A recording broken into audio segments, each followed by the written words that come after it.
Film city Noida स्थित मारवा studio में 3 दिवसीय चलने वाले 11वें ग्लोबल लिटरेरी फेस्टिवल नोएडा 2025 के पहले दिन के दूसरे शत में कवि सम्मेलन में साहित्य प्रेमियों को ऐसे ही अद्भुत अनुभव दिया, जहां कवियों ने अपनी रचनाओं से सबको जागरूक किया।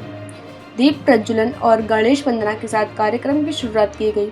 इसी दौरान कार्यक्रम में doctor Sandeep Marwah, festival president and chancellor of university of media and arts, Nisha Bhargava, प्रसिद्ध कवित्री प्रतिभा जौहरी, प्रसिद्ध कवित्री एंड लेखिका सुशील भारती, फेस्टिवल डायरेक्टर उपस्थित रहे। कार्यक्रम में बुके भेंट कर अतिथिगण का स्वागत किया गया।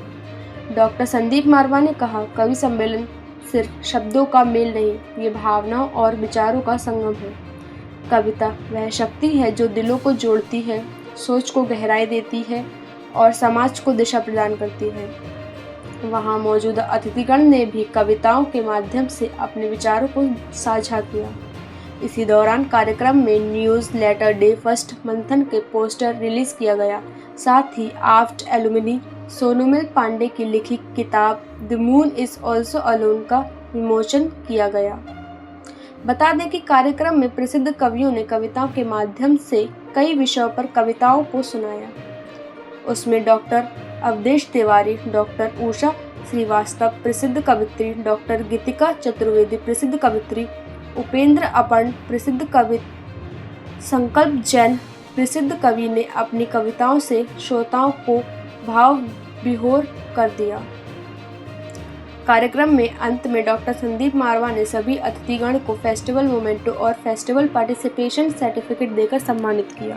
मैम, अपना परिचय देते हुए आज आप 11वें ग्लोबल लिटरेरी फेस्टिवल में अच्छा, आई हैं, क्या कुछ बताना चाहेंगे कवि सम्मेलन के बारे में? मेरा नाम प्रतिभा जौहरी है और मैं हिंदी में उपन्यासकार और मैं एक कहानीकार हूँ। कविता भी करती हूँ, लेकिन मेरा मेन जो है मैं उपन्यासकार हूँ। बहुत सारी मेरी पुस्तकें प्रकाशित भी हो चुकी हैं और लोग पसंद करते हैं, तभी आगे लिखने की प्रेरणा मिलती है। युवाओं के लिए क्या कहना चाहेंगी मैम? एक तो मैं ये कि कुछ नहीं, लिखते रहिए, मेहनत करिए और एकदम से इम्पेशेंट हो के ये नहीं कि आज मैंने लिखा आज ही पब्लिश हो गया। तो मेहनत इसमें बहुत है, आपको स्ट्रगल भी करना पड़ता है। मैंने भी किया है।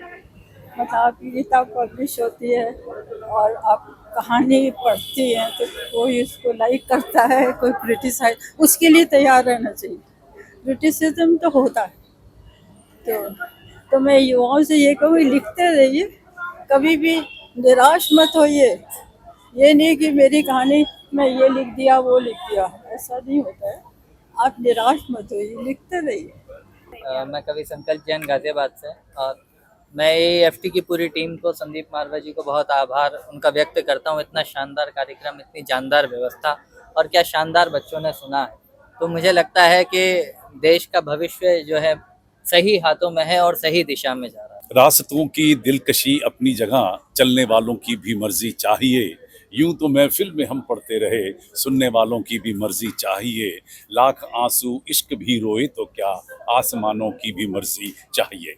ये सेशन दूसरा हमारी कविताओं से भरा हुआ, देश के जाने पहचाने कवि इस वक्त यहाँ पर मंच पर मौजूद हैं। हर शख्स अपनी कविताओं को बड़ी खूबसूरती से पढ़ रहा है और एक एक कविता में ज़िंदगी के वो सार छुपे हुए हैं, जिन्हें सीखने के लिए हम लोग कई कई किताबें भी पढ़ते हैं। यही फ़ायदा होता है कविताओं का, जहाँ प्रोस जो है, जहाँ पे शब्द कई कई पेज पढ़ने के बाद भी समझ नहीं आती, वहीं कविताओं की दो चंद लाइनें जो हैं वो ज़िंदगी के सार को समझा देती हैं कि बुरा जो ढूंढन मैं गया, बुरा न मिला कोई, जो मन खोजा आपना, मुझसा बुरा न कोई। मतलब दो लाइनों के अंदर पूरी ज़िंदगी का सार छुपा हुआ है। यही यहाँ पर आज के इस 11वें ग्लोबल लिटरेरी फेस्टिवल नोएडा 2025 के इस दूसरे सत्र में कविताओं का ये जो भरमार छाया हुआ है, और लोग हंस रहे हैं, लोग रो रहे हैं, लोग स्तब्ध रह गए हैं, लोग हैरान हैं। ये सारी चीज़ें कविता के ज़रिए बेहतरीन और बड़े खूबसूरत तरीके से आम जनता तक पहुंचाई जा सकती है। मैम, आज का इवेंट आपको कैसा लगा? मुझे तो बहुत अच्छा लगा भाई। जब भी आती हूँ हर बार मुझे पहले से ज़्यादा अच्छा लगता है। आप लोगों की कटसी तो मुझे बहुत ही भाती है भाई।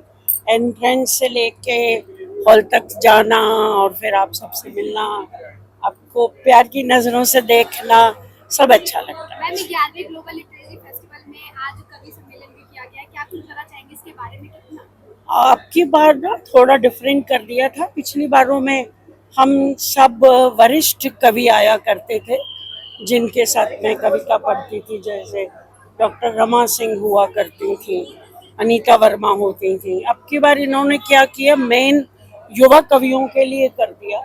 हम लोगों ने उन्हें संबोधित किया।